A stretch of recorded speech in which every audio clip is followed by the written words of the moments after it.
Good evening student, how are you all. Voice वगैरह clear है क्या? एक बार बता। आज का हमारा वीडियो जो है वो basics of organic chemistry, basics at 2020 ये बढ़ता तरीके से रिवीजन स्टार्ट कर चुके हैं। हमारा जी पैट जो है इजिली क्रैक हो जाए, 2020 इजिली क्रैक हो जाए। रैंक कर रहे हैं।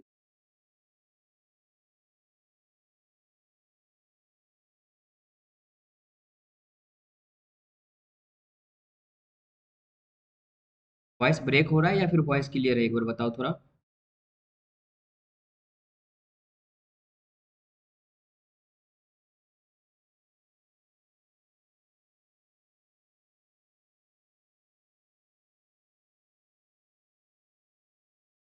वॉइस ब्रेक हो रही है क्या?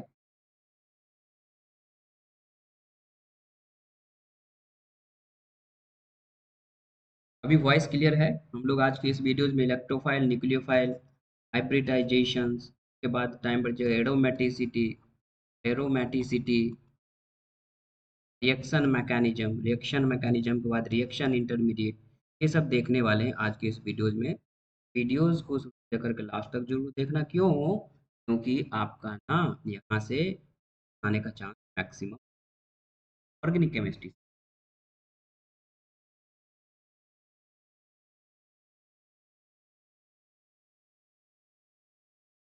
चलो, without any wasting of time, आप लोग चैट बॉक्स में बताना अगर कुछ दिक्कत हो तो। वॉइस वगैरह में और कुछ दिक्कत हो तो चैट बॉक्स में बताना, तुरंत मैं देख रहा हूँ चैट बॉक्स। आप ठीक है? तो स्टार्ट करते हैं हम लोग इलेक्ट्रोफाइल एंड न्यूक्लियोफाइल से। ठीक है? रिवीजन वाला सीरीज है। मैं थोड़ा फास्ट चलूंगा क्योंकि मैं रिवाइज करवा रहा हूँ। ठीक है? तो सर, इलेक्ट्रोफाइल क्या होता है बताएंगे? इलेक्ट्रोफाइल क्या होता है? नाम से क्लियर है। इलेक्ट्रो मतलब इलेक्ट्रॉन, फाइल मतलब लविंग, ऐसा स्पीसीज जो इलेक्ट्रॉन से प्यार करेगा। इलेक्ट्रॉन से कौन प्यार करेगा? इलेक्ट्रॉन के पास नेगेटिव चार्ज है, ऐसा स्पीसीज जिसके पास प्लस चार्ज हो, जो किसी को इलेक्ट्रॉन दे दिया हो। ठीक है? वही तो प्यार करेगा इलेक्ट्रॉन से, राइट? तो इलेक्ट्रोफाइल के पास क्या होगा? Low electron density. Low electron density क्यों सर? लो इलेक्ट्रॉन डेंसिटी है तभी तो वो इलेक्ट्रॉन को अपने साइड खींचेगा। लो इलेक्ट्रॉन डेंसिटी का मतलब वो इलेक्ट्रॉन एक्सेप्ट कर सकता है। एक्सेप्ट कर सकता है क्या? Pair of electron, pair of electron accept कर सकता है वो। तभी तो हम बोल रहे हैं कि इलेक्ट्रोफाइल को हम लेविस एसिड भी बोलते हैं। क्यों बोलते हैं सर? लेविस एसिड क्यों बोलते हैं? लेविस भाई साहब ने एक एसिड बेस का थ्योरी दिया था, जिसको हम लेविस एसिड बेस थ्योरी बोलते हैं। ठीक है? लेविस एसिड बेस थ्योरी के हिसाब से अगर कोई स्पीसीज इलेक्ट्रॉन पेयर को एक्सेप्ट करे, उसको हम लेविस एसिड बोलते हैं। जबकि न्यूक्लियोफाइल में हम लोग देखेंगे, जो इलेक्ट्रॉन डोनेट करेगा उसको हम लेविस बेस बोलते हैं। तो इलेक्ट्रोफाइल का तो सीधा सीधा मतलब ये हुआ, ऐसा स्पीसीज जिसके पास इलेक्ट्रॉन की डेंसिटी कम है, यानी कि उसके सेंट्रल एटम पे लगभग लगभग पॉजिटिव चार्ज बना हुआ है, उसको हम इलेक्ट्रोफाइल बोलते हैं। तो उसको हम इलेक्ट्रोफाइल बोलते हैं। ठीक है? अब आपको आपके सामने क्वेश्चंस आएगा और आपसे पूछा जाएगा कि बताइए which of the following is electrophile, या फिर which of the following is nucleophile, या फिर एक्सेप्शन वाला क्वेश्चन पूछ सकता है। तो आपको इसके लिए रूल पता होना चाहिए। इसके लिए रूल देखिए, रूल नंबर 1 लिखेंगे इसमें। रूल नंबर 1 में आप लोग ये लिखिए, अगर किसी भी स्पीसीज या मॉलिक्यूल्स पे पॉजिटिव चार्ज है, all positive charge, all positive charge, चाहे वो एच पे क्यों ना हो, चाहे वो CH3 पे क्यों ना हो, या फिर कार्बन पे क्यों ना हो, चाहे वो कार्बन पे क्यों ना हो, जहाँ पे कोई मेटल्स पे क्यों ना हो, अगर प्लस चार्ज दिख रहा है मतलब वो इलेक्ट्रोफाइल की तरह बिहेव करेगा सर। वो इलेक्ट्रॉन को अपने साइड अट्रैक्ट करेगा, राइट? सर, दिक्कत कब आती है? दिक्कत आपको तब आएगी जब आपके पास न्यूट्रल स्पीसीज या फिर न्यूट्रल मॉलिक्यूल्स आ जाए।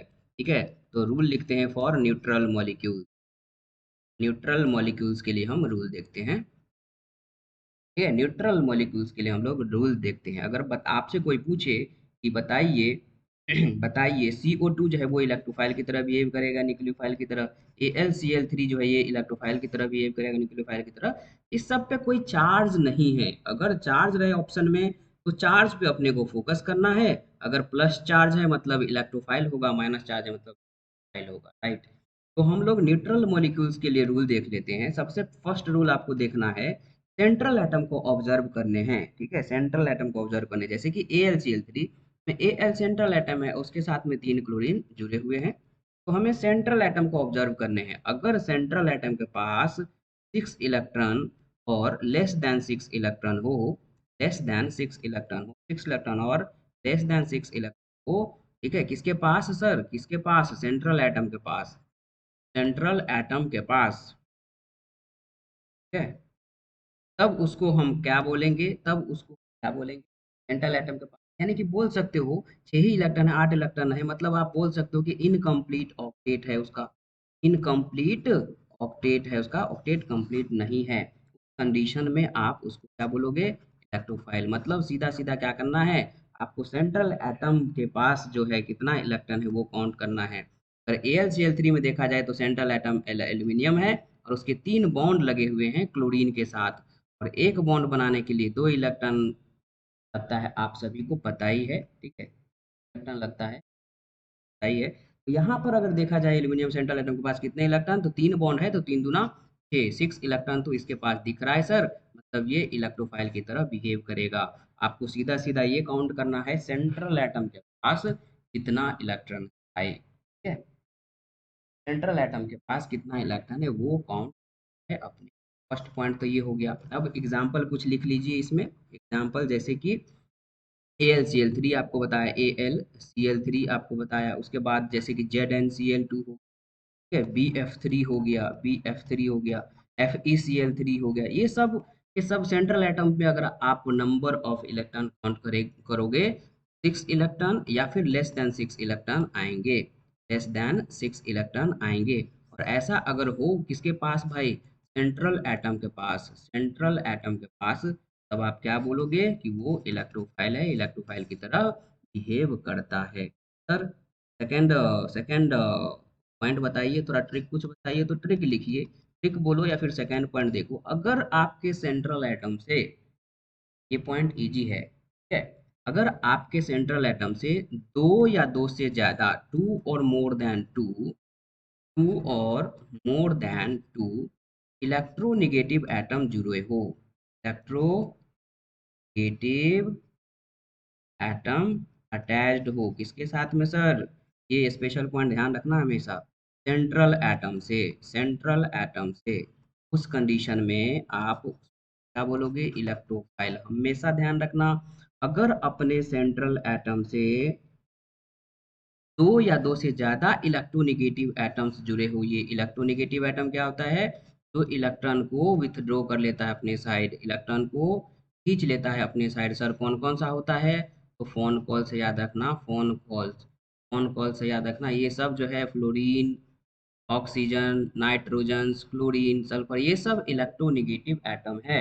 ये अगर सेंट्रल एटम से अटैच्ड होगा तो सेंट्रल एटम से इलेक्ट्रॉन खींच लेगा, उसके पास में क्या होगा, सेंट्रल एटम के पास में इलेक्ट्रॉन की डेंसिटी कम हो जाएगी, इसलिए हम उसको इलेक्ट्रोफाइल बोलेंगे। फॉर एग्जाम्पल अगर AlCl3 वाला एग्जाम्पल ही ले, ठीक है, AlCl3 वाला ही एग्जाम्पल ले, AlCl3 वाला ही, तो Al सेंट्रल एटम था, उससे क्लोरीन लगे हुए 3 शहर, मतलब 3 इलेक्ट्रोनेगेटिव एटम है।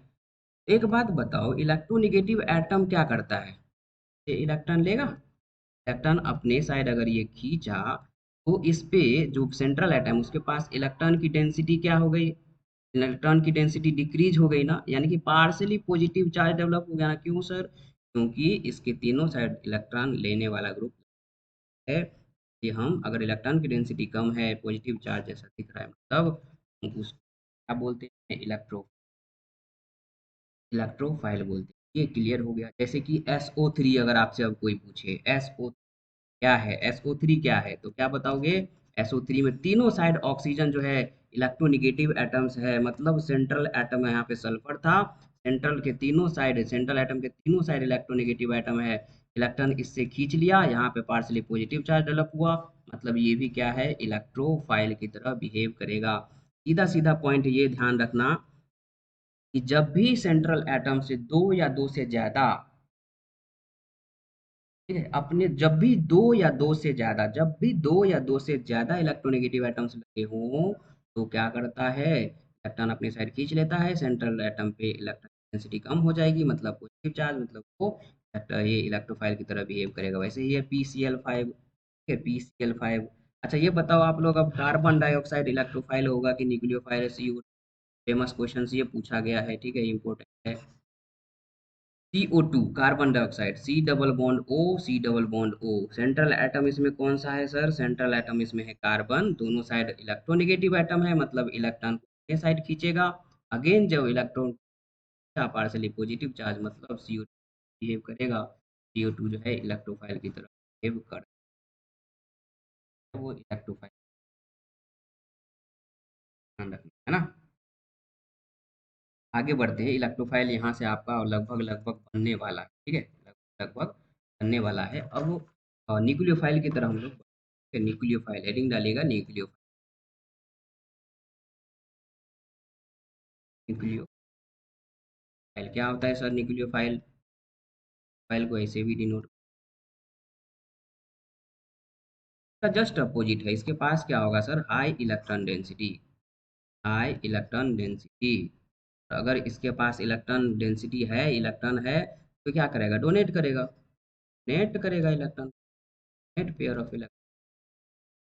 और जो भी पेयर ऑफ इलेक्ट्रॉन को डोनेट करता है उसको हम लेविस बेस भी बोलते हैं, लेविस बेस भी बोलते हैं। यही एसिड बेस का थ्योरी। अभी वॉइस ब्रेक हो रही है, कहाँ चला जा रहा है वॉइस बीच में? अच्छा ठीक है, अभी आ रहा होगा आई थिंक। इसमें रूल देख लीजिए कब न्यूक्लियोफाइल होगा सर, इसमें रूल देख लेते हैं अपन। रूल देख लेते हैं, रूल नंबर 1 वही निगेटिव चार्ज वाला, निगेटिव चार्ज वाला, निगेटिव चार्ज वाला, निगेटिव चार्ज वाला जो भी आएगा, चाहे किसी पे भी निगेटिव चार्ज हो, जैसे Cl माइनस हो, पे माइनस चार्ज आ जाए, CO पे माइनस चार्ज जब भी लगा होगा ना, तो आपको सब चार्ज देख, चार्ज कभी भी लगे तो आपको चार्ज देख, ठीक है, चार्ज देखना है। Charge, negative charge nucleophile, positive charge electrophile. फंसते कहाँ है बच्चे? सर फंसते वहाँ है जहाँ पे न्यूट्रल मॉलिक्यूल्स आता है। तो याद रखना, रूल फॉर न्यूट्रल मॉलिक्यूल्स के लिए, न्यूट्रल न्यूट्रल मॉलिक्यूल्स ये रूल देखते हैं अपन लोग के लिए। रूल क्या है सर? सबसे पहले देखना, सेंट्रल एटम के पास 8 इलेक्ट्रॉन होना चाहिए, 8 electron in central atom, central atom के बाद लॉन पेयर होना चाहिए, लॉन पेयर होना चाहिए के बाद सर कोई भी इलेक्ट्रोनेगेटिव एटम नहीं अटैच होना चाहिए। No any electronegative atom atom add with central atom, add with central atom. ठीक है, ये क्लियर हुआ। जैसे कि अमोनिया NH3, इसके पास देखिए लॉन पेयर भी है और सेंट्रल एटम के साथ 3 हाइड्रोजन लगे हैं। अगर नंबर ऑफ इलेक्ट्रॉन काउंट करें तो 3 बॉन्ड, मतलब 3 दूना 6 और 2 लॉन पेयर, मतलब इसके पास 8 इलेक्ट्रॉन है, कोई भी इलेक्ट्रोनेगेटिव एटम नहीं है। एंड इसके पास लॉन पेयर भी है, मतलब ये बिहेव करेगा, ये न्यूक्लियो बिहेव करेगा, ये न्यूक्लियोफाइल की तरह बिहेव करेगा। हमेशा ध्यान देना, हाँ हाँ, कंप्लीट ऑक्टेट आप बोल सकते हैं। हमेशा ध्यान देना, एमीन वाला ग्रुप जो भी होगा, एमीन ये सब, ठीक है, एमीन हो गया, वाटर हो गया, ये अल्कोहल हो गया, ठीक है, ईथर हो गया, थायो ईथर हो गया, ठीक है, RSH हो गया, ये सब के सब न्यूक्लियोफिलिक सेंटर की तरह बिहेव करता है, न्यूक्लियोफाइल की तरह बिहेव। ध्यान रखना, वह रूल फॉलो कर। यहाँ पे बोलूँ double bond, triple bond, benzene, इसके पास में आप लोग को पता होगा हाई इलेक्ट्रॉन है, हाई इलेक्ट्रॉन डेंसिटी है इसके पास। के पास इलेक्ट्रॉन डेंसिटी हाई हो, वो कैसे बिहेव करेगा सर? न्यूक्लिक सेंटर का न्यूक्लियर बिहेव करेगा, ठीक है, ठीक। अगर ऑर्गेनोमेटेलिक कंपाउंड की बात करें, RMgx की, RMgx की, तो यहाँ आप लोग को पता होगा RMgx में जो RMg का बॉन्ड टूटता है, वो Mg पे तो प्लस चार्ज आता है, यहाँ पे माइनस चार्ज होता है। जो RMgx का जो R माइनस है, न्यूक्लियोफाइल की तरह बिहेव करता है, ठीक है। जब वो ग्रिग्नार्ड रीएजेंट पढ़ेंगे तो वहाँ क्या होता है, फाइल की तरह भी बिहेव करता है। एंड एक और चीज़,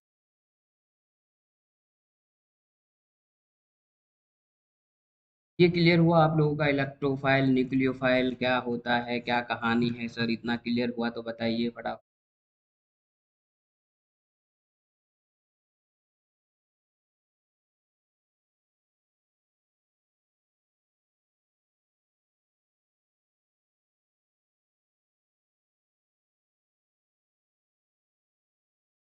था आपको इलेक्ट्रोफाइल एंड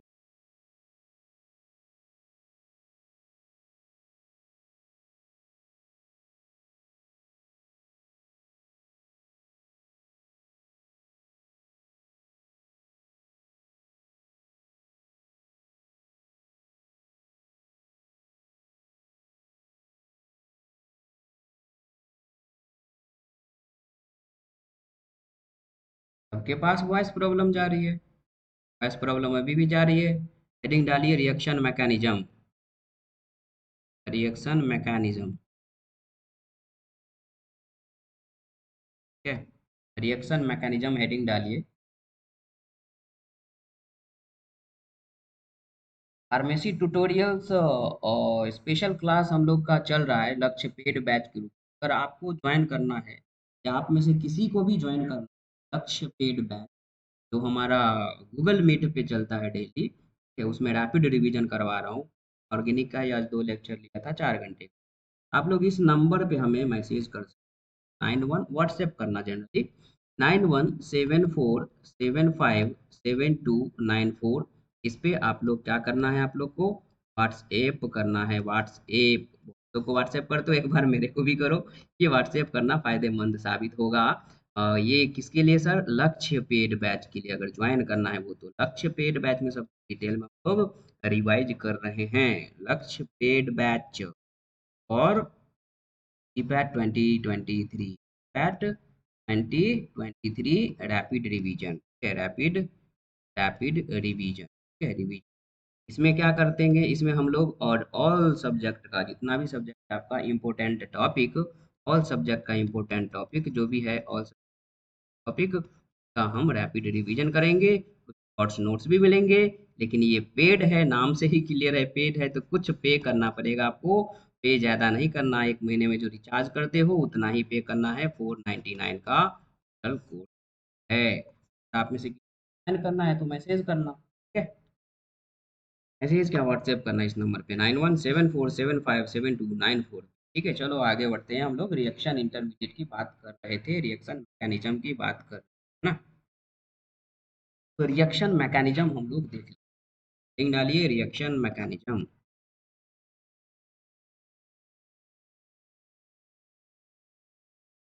कोई भी रिएक्शन जो है ना वो दो टाइप से कंप्लीट होता है।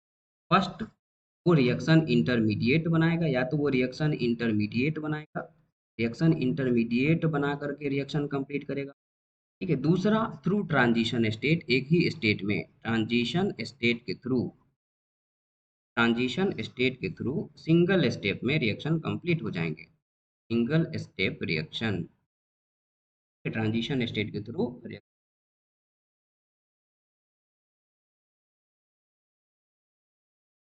ठीक है, सिंगल स्टेप में वो हो जाएंगे। सर रिएक्शन इंटरमीडिएट क्या होता है?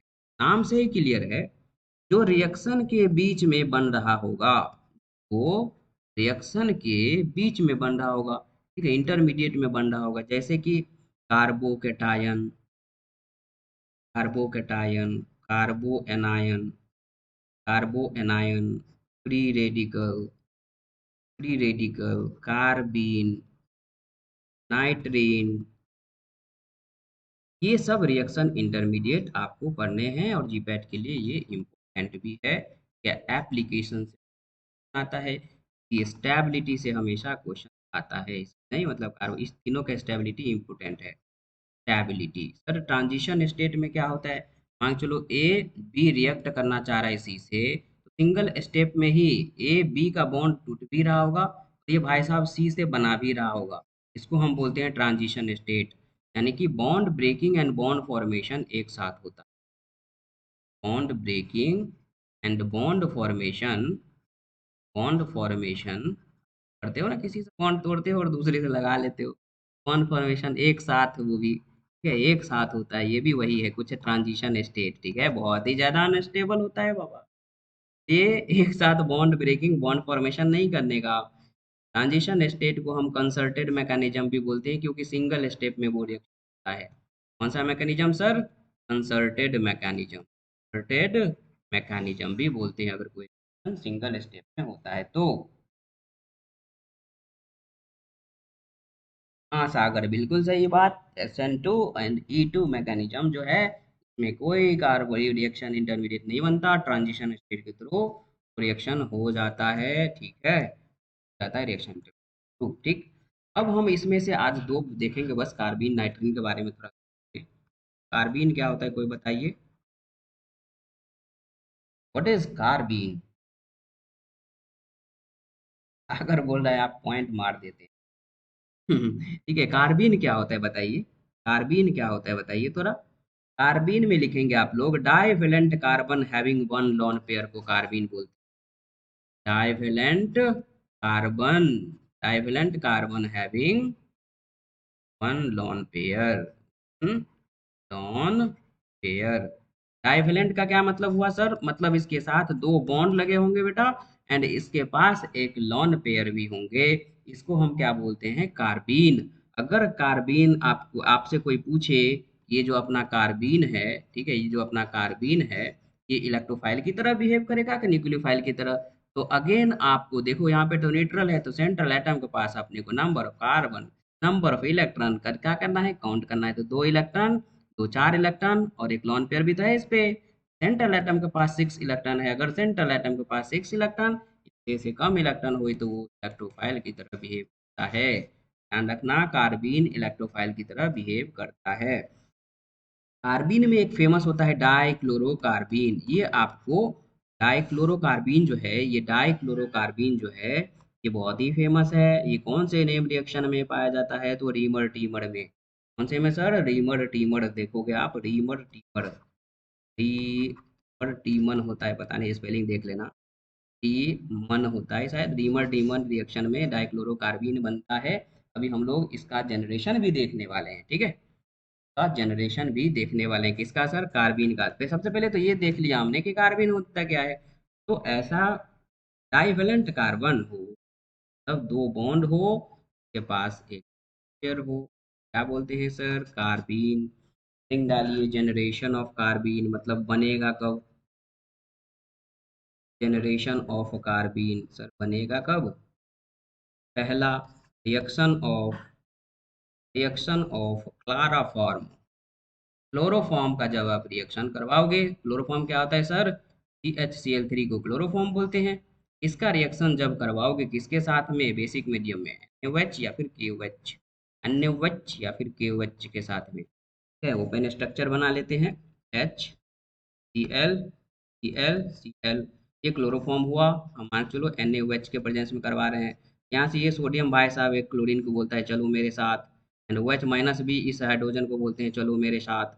यहाँ से NaCl निकल जाता, वाटर निकल जाता आप लोग के जैसा, एंड यहाँ पे बच क्या जाता? कार्बन के साथ बस दो क्लोरीन बच जाता है, और इलेक्ट्रॉन इसके पास अब रहेगा ना, क्योंकि दो बॉन्ड टूटा है तो इसका दो इलेक्ट्रॉन इसके पास है, ये बन गया ना डाइक्लोरोकार्बीन, डाइक्लोरोकार्बीन। ठीक है, तो ऐसा ही क्लोरोफॉर्म एंड NaOH यूज करते हैं अपन रीमर टीमर में। स्टार्टिंग मटेरियल क्या रहता है उसका? फिनॉल। फिनॉल उसका रिएक्शन बोलते हैं आप करवाओ CH Cl3 के प्रेजेंस में, एंड बेसिक मीडियम प्रोवाइड कर देता है, यानी कि NaOH। ये क्या है सर? क्लोरोफॉर्म। को सुंघाने का नहीं क्लोरोफॉर्म, वो बेहोश हो जाता है, ठीक है, क्लोरोफॉर्म। और मूवी के जैसा भी नहीं बेहोश होता कि सुंघाया और तुरंत क्या हुआ? बेहोश हो गया। देखना ऐसा करोगे तो उठा पटक कर देगा तुम्हारे साथ। अंत तो बिल्कुल बेहोश नहीं होता है, ठीक है। क्लोरोफॉर्म और बेसिक मीडियम जब भी आपको दिखे, और ये रीमर टीमर जो है RT वाला रिएक्शन, रीमर टीमर रिएक्शन का ही ये लिख रहा हूँ मैं। क्लोरोफॉर्म एंड NaOH दिखे जब भी, तभी आपको ये क्लिक होना चाहिए, यहाँ पे सर कार्बीन बन रहा वाला, डाइक्लोरो, डाइक्लोरो का कार्बीन बन। पहला तो देख लिया हमने, और बेसिक मीडियम। दूसरा लिखिए कीटीन से, फ्रॉम कीटीन। कीटीन क्या होता है सर? कीटीन होता है CH2 double bond C double bond O। इसका जब थर्मल रिएक्शन करवाओगे तो हमेशा याद रखना, C डबल बॉन्ड O कहीं भी रहे या फिर N3 कहीं भी रहे, इसका अगर आप थर्मल रिएक्शन करवाओगे मतलब हीट के प्रेजेंस में करवाओगे, CO में से C डबल बॉन्ड O का CO गैस बाहर हो जाएगा, N3 में से N2 गैस बाहर हो जाएगा। ये पूरे ऑर्गेनिक केमिस्ट्री के लिए आप लोग रट्टा मार सकते हो। ठीक है। अब यहाँ देखो, यहाँ दिख रहा है आपको double bond O thermal reaction है, मतलब इसके पास से CO जो है कार्बन मोनोऑक्साइड ये बाहर हो रहा होगा, यानी कि बच कौन सा रहे होंगे बेचारा, ये CH2 बस बच रहे होंगे अकेला, H H और चूंकि ये गया तो बॉन्ड का इलेक्ट्रॉन छोड़ के जाएगा। तब ये देखो डाइवेलेंट है, दो हाइड्रोजन लगे हुए हैं, एक लोन पेयर है, ये भी अपना क्या है सर? कार्बीन है। क्या है? कार्बीन।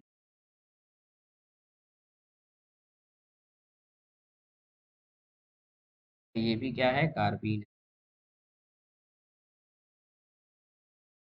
कार्बीन हो गया अपना खत्म।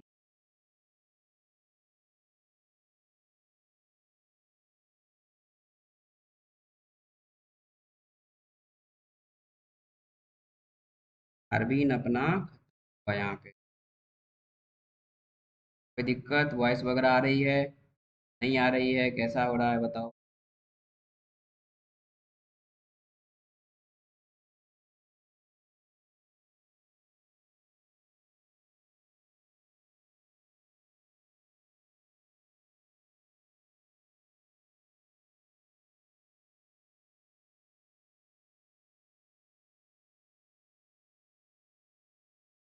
इंटरमीडिएट के एप्लीकेशन से क्वेश्चन जरूर आता है रितेश, डायरेक्ट कम चांस है आने का।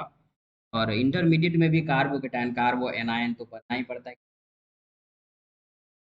ना।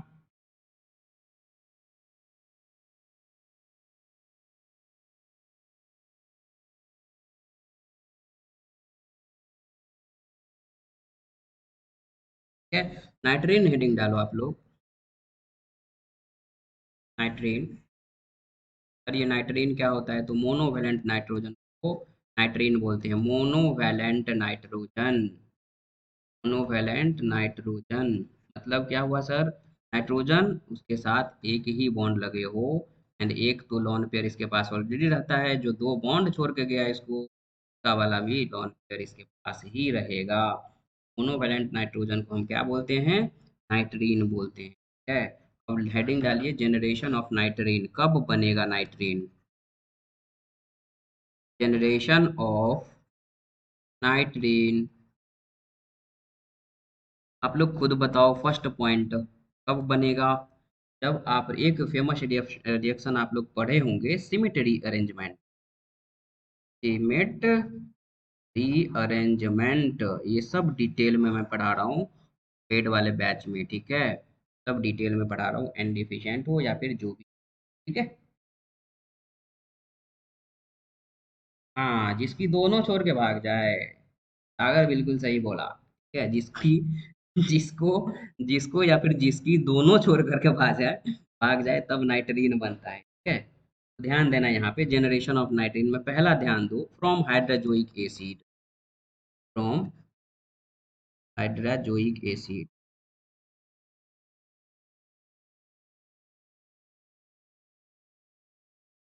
HN3।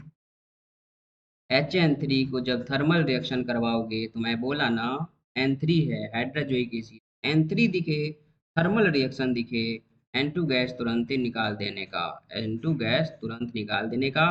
बचा क्या सर? H के साथ N बटा, बस इसका एक ही N बचा, निकल गया, के दोनों छोड़ के निकल गया। तो ये हुआ क्या? हुआ क्या? यही तो नाइट्रीन है, यही तो नाइट्रीन है, मोनोवैलेंट नाइट्रोजन को ही तो नाइट्रीन बोलते हैं।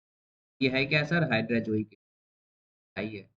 ये हाइड्रोजोइक एसिड है अपना। ठीक है। सिमिटरी अरेंजमेंट में यूज करते हैं, ध्यान रखना। ठीक है, सिमिटरी अरेंजमेंट में हाइड्रोजोइक एसिड यूज होता है स्टार्टिंग।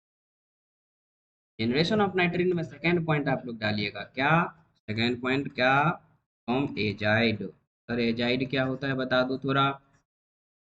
अगर आर लगा दिया आपने N3 के साथ में तो उसका नाम हो जाता है एजाइड। अगेन N3 है, हीट करोगे N2 गैस बाहर, N2 गैस बाहर तो R के साथ बस एक ही N बचा, मोनोवेलेंट नाइट्रोजन को अगेन हम लोग नाइट्रीन, अगेन हम क्या बोलते हैं इसको, नाइट्रीन बोलते हैं।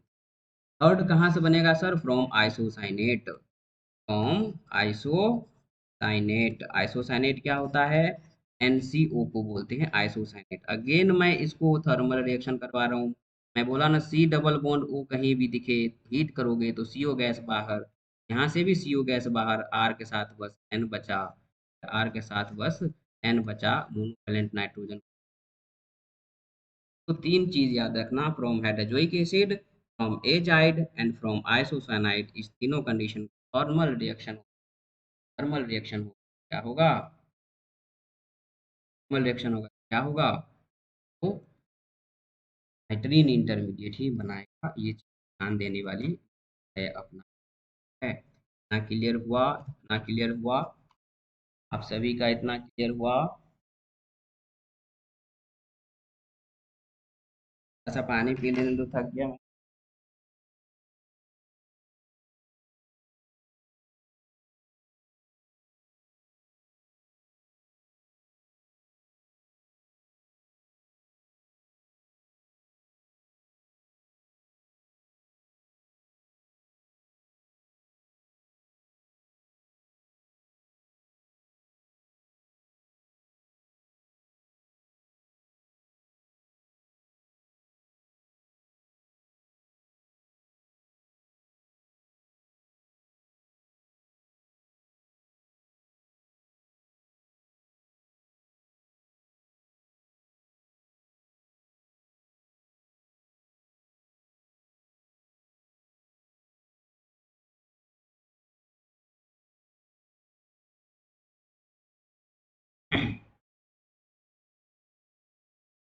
ठीक है, आगे बढ़ते हैं, कंटेंट, टेबल ऑफ कंटेंट में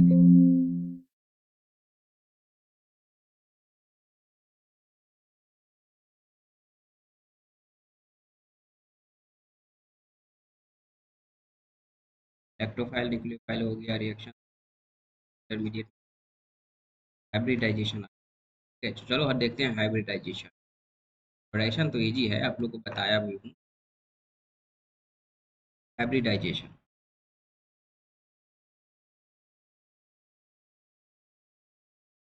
जनरली हाइब्रिडाइजेशन में हमें पढ़ने रहते हैं कौन सा sir, sp, sp2, sp3। Sir sp कौन शो करता है, alkyne, sp2 alkene, sp3 alkane. General formula थोड़ा लिख लीजिए, CnH2n प्लस टू का CnH2n, इसका क्या होगा, CnH2n माइनस टू। एल्काइन है मतलब C ट्रिपल बॉन्ड C को एल्काइन बोलते हैं, alkene C double bond C को एल्कीन बोलते हैं, दो हाइड्रोजन लगे होंगे, ठीक है, दो हाइड्रोजन लगे होंगे। एंड एल्केन है मतलब CH4, सीधा सीधा हम बोल सकते हैं ये क्या है, एल्केन है, एल्कीन है, और ये एल्काइन है। अब सर sp हाइब्रिडाइजेशन का क्या मतलब हुआ, सबसे पहले देखिए हाइब्रिडाइजेशन निकालना रहे, हाइब्रिडाइजेशन इज इक्वल टू होता है, हाइब्रिडाइजेशन इज इक्वल टू होता है number of sigma bond, number of sigma bond मतलब सिंगल बॉन्ड, सिग्मा बॉन्ड किसको बोलते हैं सर, सिंगल बॉन्ड को बोलते हैं, प्लस, प्लस उसके साथ हम लॉन पेयर भी मिलाते हैं, plus lone pair if available, अगर लॉन पेयर रहेगा तब आप उसको करोगे, यही तो हाइब्रिडाइजेशन होता है। नंबर ऑफ सिग्मा बॉन्ड तीन आए उसका मतलब क्या हुआ, एक तो एस ऑर्बिटल में जाएगा, दो किस में जाएगा, पी में, तो sp2। एच का वैल्यू अगर चार आ जाए तो क्या बोलोगे सर, एक एस में जाएगा और तीन पी में जाएगा, अगर एच का वैल्यू दो ही आए तो एक एस में जाएगा और एक पी में जाएगा। ये चीज ध्यान रखना, हाइब्रिडाइजेशन कैलकुलेट ऐसे करते हैं। ट्रिपल बॉन्ड में आपको पता है दो पाई बॉन्ड होते हैं और एक सिग्मा बॉन्ड होता है। इस कार्बन की अगर पूछे कोई हाइब्रिडाइजेशन, एक सिग्मा बॉन्ड यहाँ रहा, एक सिग्मा बॉन्ड ये रहा, मतलब एच इज इक्वल टू कितना आ रहा है, दो, किसमें सर, एल्काइन में, ठीक है, दो है मतलब एक एस में जाएगा एक पी में जाएगा, आपको पता। यहाँ पर देखा जाए तो एक पाई एक सिग्मा, और यहाँ पे सिग्मा सिग्मा तो है, यानी कि sp2 है किसका, एल्कीन का। यहाँ पर तो कार्बन के साथ चारों साइड सिग्मा बॉन्ड लगे हैं, सिंगल बॉन्ड से हाइड्रोजन जुड़े हैं, चार सिग्मा बॉन्ड, तो यानी कि एक एस में जाएगा, 3p में जाएगा। अब क्वेश्चन सर कैसे आते हैं, क्वेश्चन ऐसा भी आएगा। बॉन्ड एंगल शेप वगैरह आप लोग को पता होगा। S P, SP2, SP3। SP का लीनियर होता है, SP2 का ट्राइगोनल प्लानर होता है, ट्राइगोनल प्लानर। SP3 का tetrahedral, tetrahedral. Bond angle sir 180 degree, इसका 120 डिग्री, इसका 109.5 डिग्री, या फिर 109 डिग्री 28 मिनट, कैसा होता है इसका। ठीक है। अगर परसेंटेज पूछे किसका कितना परसेंट, तो यहाँ पे 50-50%, 50% S character and 50% P character. यहाँ पे एस कैरेक्टर, कैरेक्टर एंड यहाँ पे पी कैरेक्टर। ठीक है, आप कैलकुलेट कर लेना। ठीक है, कैलकुलेट कर लेना इसमें। ठीक है, इसमें क्या होता है, 25% एस कैरेक्टर रहता है एंड 75% कैरेक्टर रहता है। इसमें लगभग 33.33% रहता है एस कैरेक्टर, एंड 3 से मल्टीप्लाई करके देख लेना लगभग इसमें कितना 33 है, मल्टी डिवाइड करके देख लेना। ठीक है। अब मेन बात आती है यहाँ पे, एक एग्जांपल मैं दे रहा हूँ, इसका हाइड्रेशन कैलकुलेट करके बताओ। वैसे एक स्पेशल केस बता ही देता हूँ, लॉन पेयर वाला। जैसे कि NH3 का अगर कोई पूछे तो क्या होगा, NH3 इसके पास तो एक लॉन पेयर भी है एंड 3 हाइड्रोजन भी है। मतलब अगर कोई पूछे तो हाइब्रिडाइजेशन निकालने का फॉर्मूला क्या होता है sir, number of single bond, यानी कि सिग्मा बॉन्ड, सिग्मा बॉन्ड 3 है, लॉन पेयर कितना है 1, यानी कि H का वैल्यू यहाँ पे कितना आ रहा है सर 4, 1 S में और 3 P में, sp3। लेकिन अगर ऐसा कोई एग्जांपल आ जाए जैसे कि CH double bond, H single bond, NH2, ठीक है, इसके पास भी लॉन पेयर होगा H। लेकिन यहाँ पर देखो, अगर लॉन पेयर कंजुगेशन में होगा, देखो ये लॉन पेयर कंजुगेशन में है, डबल बॉन्ड सिंगल बॉन्ड उसके बाद लॉन पेयर। सर कंजुगेशन क्या होता है, डबल सिंगल डबल को बोलते हैं, डबल सिंगल के बाद प्लस आ जाए तो बोलेंगे, डबल सिंगल के बाद माइनस आ जाए तो बोलेंगे, एंड लॉन पेयर आ जाए तो ये सब के सब कंजुगेटेड सिस्टम में है, यानी कि कंजुगेशन में है, कंजुगेशन में है। ठीक है, तब ये लॉन पेयर यहाँ से डिलोकलाइज हो जाएगा, और ये लॉन पेयर जब ये डिलोकलाइज होगा तो ये पाई बॉन्ड बनाएगा। अगर इस नाइट्रोजन का हाइब्रिडाइजेशन पूछे तो ये लॉन पेयर को हमें काउंट नहीं करना है। एक सिग्मा बॉन्ड ये था और 2 हाइड्रोजन वाला, मतलब sp2 इसका हाइब्रिडाइजेशन होगा। ध्यान देना कि लॉन पेयर अगर डिलोकलाइज हो रहा है कंजुगेटेड सिस्टम में तो वो पाई बॉन्ड बनाता है। आपको भी पता है पाई बॉन्ड को हम हाइब्रिडाइजेशन में, हाइब्रिडाइजेशन ऐसे करके निकालोगे चल जाएगा हाइब्रिडाइजेशन, ज़्यादा नहीं पूछ सकता था, वो मैं आपको बता दिया। ठीक है, ये रहा राम कहानी आज। डाउट है तो अभी आप लोग बताओ, डाउट है तो आप ना है तो बताओ।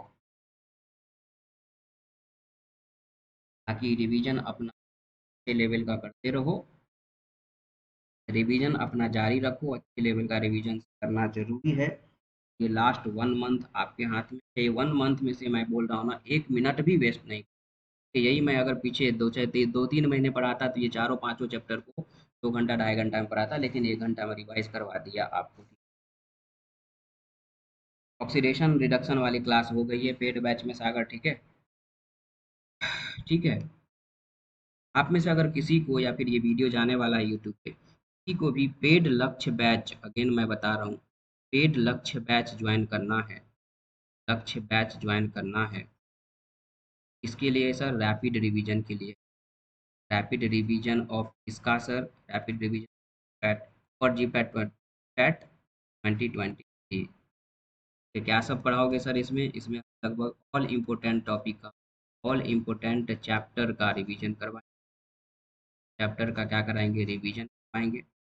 पर्सनल गाइडेंस मिलेगा आपको, जब भी आपको किसी 24/7 अवेलेबल रहूँगा, पर्सनल गाइडेंस, पर्सनल सपोर्ट मिलने वाला है। इसके साथ साथ आपको शॉर्ट नोट्स मिलने वाले हैं रैपिड रिवीजन के लिए, शॉर्ट नोट्स मिलने वाले हैं, कुछ शॉर्ट नोट्स मिलने वाले हैं सर रैपिड रिवीजन के लिए। लास्ट टाइम में आप क्या कर सकते हो, पूरा का पूरा सिलेबस रिवाइज नहीं कर सकते हो। क्यों सर, क्योंकि उतना टाइम ही नहीं रहता, पूरा रिवाइज नहीं कर सकते, वहाँ पे अपना शॉर्ट नोट्स काम देता है। ये सब के सब, और ये बैच अपना लॉन्च हो चुका है, आज 2 क्लास था, 2.5 घंटे का, 2-2 घंटे का 2 क्लास था। ठीक है, ये बैच ज्वाइन अगर करना है तो ये ओनली एंड ओनली 499 का है, आप ज्वाइन कर सकते हो। ज्वाइन करने के लिए ये नीचे में नंबर आपको दिख रहा होगा 9174757294। यहाँ पर भी दिख देता हूँ 9175 ये 75 है ना 294। इस पे आप मैसेज करो, व्हाट्सएप करो, बात करते हैं। बाकी ऑल द बेस्ट, अपना रिवीजन करते रहिए हर एक सब्जेक्ट का, और पैट में रैंक लाते रहिए। ठीक है, इस बार के जी पैट में और अच्छे से धूम मचाइए। ठीक है, bye bye guys, take care, all the best.